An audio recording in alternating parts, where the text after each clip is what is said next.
बोल राधा रानी सरकार की जय हो। भागवत महापुराण की जय हो। भक्तजनों, हम सभी बड़े भाव से नाम संकीर्तन किए। इस घोर कलिकाल में और कोई साधन नहीं है। हर एक युग का अपना अपना महत्व है। कलयुग की आयु है 4,32,000 वर्ष। द्वापर की आयु है 8,64,000 वर्ष। त्रेता की आयु है 12,96,000 वर्ष। सतयुग की उम्र है 17,28,000 वर्ष। सतयुग में लोग क्या करते थे? बोले सतयुग में ध्यान करते थे। सतयुग में भगवान की प्राप्ति का माध्यम क्या था? ओ मैया जी, क्या था? ध्यान। फिर त्रेता युग आया। त्रेता युग में भगवान को पाने का माध्यम था यज्ञ। द्वापर युग में भगवान को पाने का माध्यम था पूजा अर्चना। परंतु घोर कलिकाल में परम प्रभु को पाने का माध्यम क्या है? बोले भगवान का नाम जप। भगवान का नाम। नाम सब कुछ कार्य को करने में सक्षम है। श्रोताओं, यत् फलम नास्ति तपसा न योगेन समाधिना तत्फलम लभते सम्यक कलौ केशव कीर्तनात्। इसलिए ज्यादा से ज्यादा भगवान का नाम लिया करो। सोते जागते, उठते बैठते, आते जाते हर क्षण क्या बोलना पड़ेगा? बोलो राधे राधे। जोर से बोलना पड़ेगा और जोर से बोलना पड़ेगा। अरे पतो तो चलना चाहिए ना कि आज से कैथ में कथा शुरू है गई। नेक जोरते बोलो। ठंडी लग रही है मैया जी। हाँ, जब आप नाम स्मरण करेंगे तो आपकी ठंडी चली जाएगी और फिर कृष्ण कृपा बरसेगी। महाराज बोलो राधे राधे। तो घोर कलिकाल में नाम जप करना सबसे सफल साधन संतों ने बताया है। इसलिए करते रहो। कब तक करे महाराज?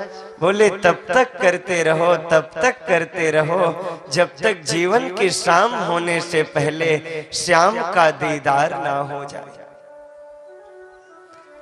जैसे प्रतिदिन भोजन करते हो। क्यों करते हो? क्योंकि भोजन से हमें हिष्ट पुष्ट और तंदुरुस्ती प्राप्त होती है। ठीक उसी तरह भजन भी प्रतिदिन किया करो। भजन का मतलब क्या है? माला जपना भी भजन है, कथा सुनना भी भजन है, नाम लेना भी भजन है। इसलिए ज्यादा से ज्यादा भजन करने का प्रयास करो। भोजन और पानी बिना उदर मचावे क्रांति। अगर भोजन पानी ना मिले तो बड़ी क्रांति आ जाती है। हाँ, अच्छा नहीं लगता है। फिर भोजन और पानी बिना उदर मचावे क्रांति। ऐसे ही भजन और सत्संग बिना मन को मिले न शांति। आज व्यक्ति के पास बहुत कुछ हो गया है। खूब धन हो गया, पद हो गया, बहुत ऐशो आराम की जिंदगी व्यक्ति जी रहा है। परंतु जाके पूछो भैया क्या तुम्हें शांति है? नहीं महाराज, शांति तो नहीं है। क्या हुआ? बोले कोई तन दुखी, तन से दुखी है। शंकराचार्य ने तो शरीर को कहा है शरीर व्याधि मंदिरम। शरीर रोग का मंदिर है। कोई रोग समाहित हो गया, रोग से बचने का उपाय क्या है? दुनिया में सबसे ताकतवर चीज क्या होती है? लोगों ने कहा महाराज सबसे ताकतवर है लोहा। लोहा ताकतवर है ना, लोहे से कुल्हाड़ी बनती है, लोहे से कई औजार बनते हैं, लोहा बड़ा ताकतवर। परंतु इतने कठोर ताकतवर लोहे को अग्नि पिघला देती है।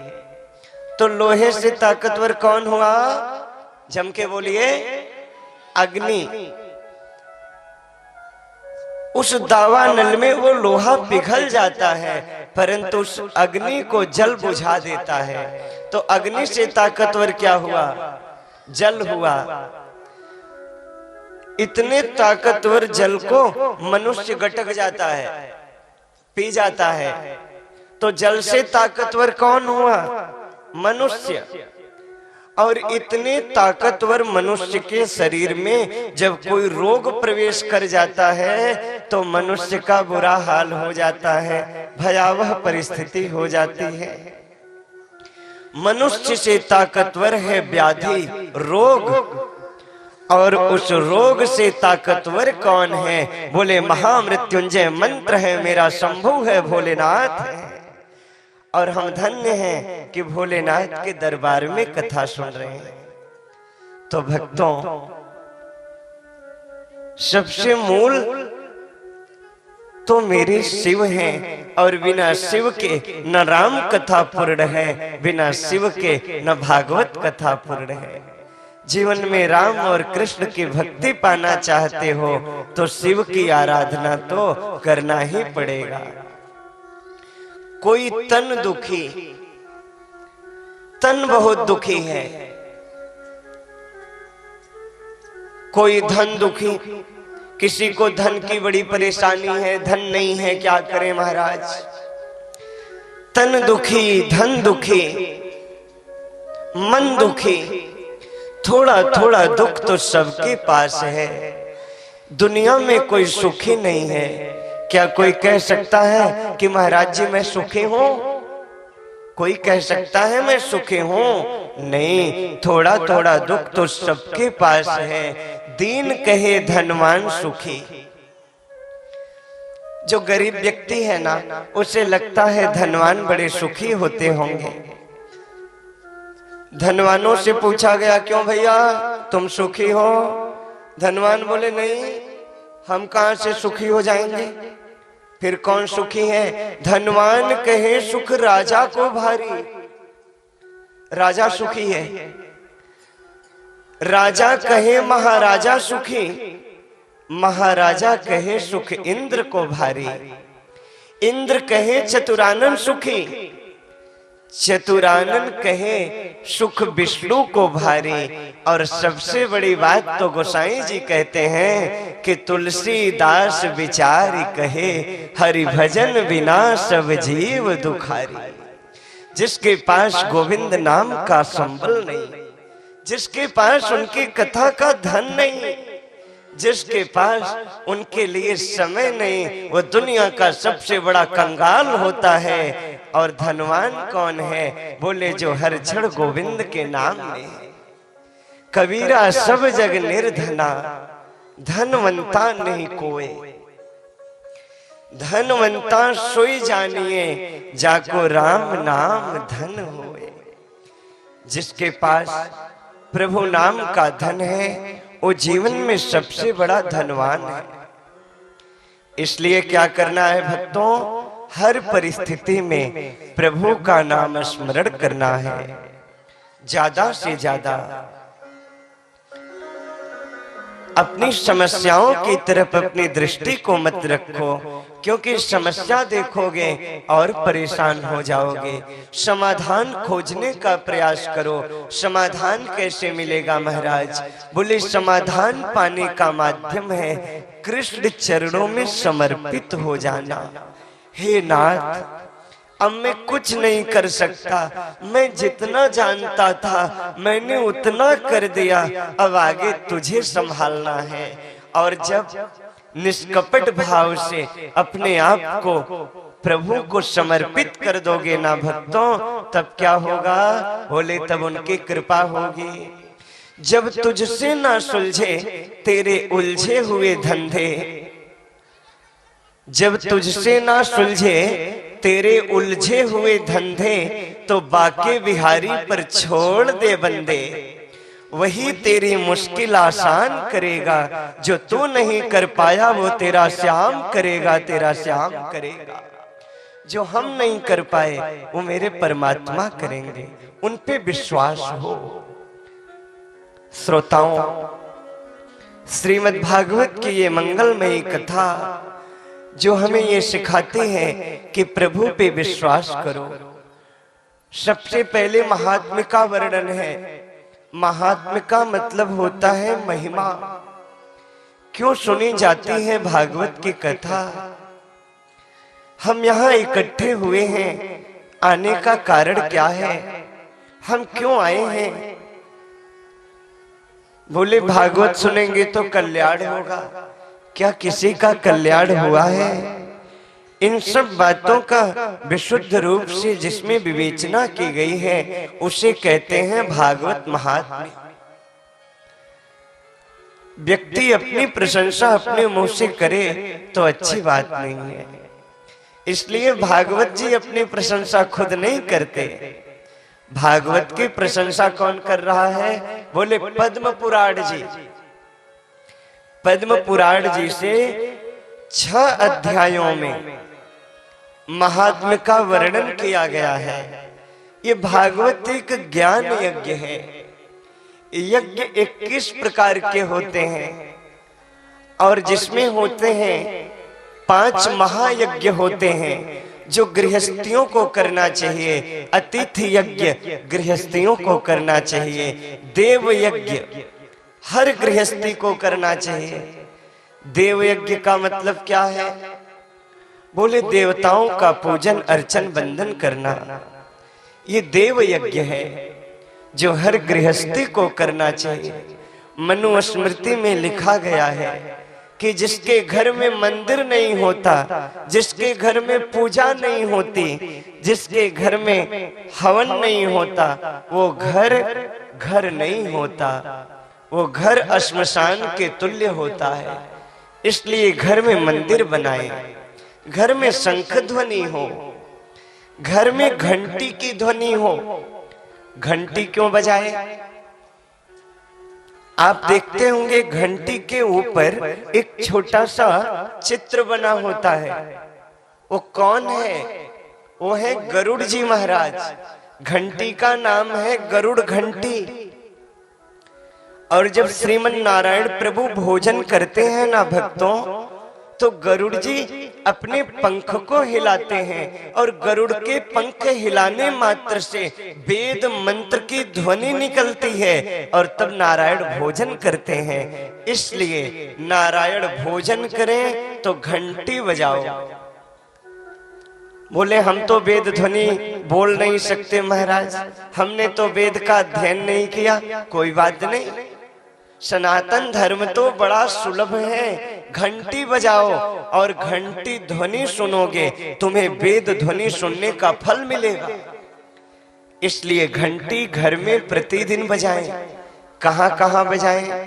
बोले मंदिर में बजाएं, रसोई घर में घंटी बजाएं, और जहां से आप प्रवेश करते हो मुख्य दरवाजे पर घंटी बजाएं। जहां घंटी बजती है, जहां शंख ध्वनि होती है, वहां दूर दूर तक दरिद्रता का निवास नहीं रहता। तो ये हुआ देव यज्ञ, हर घर में होना चाहिए। पुनः पितृयज्ञ होना चाहिए। पितृयज्ञ क्या है? बोले पितरों के निमित्त किया गया कार्य पितृयज्ञ कहलाता है। अतिथि यज्ञ होना चाहिए, अतिथियों का सम्मान हो।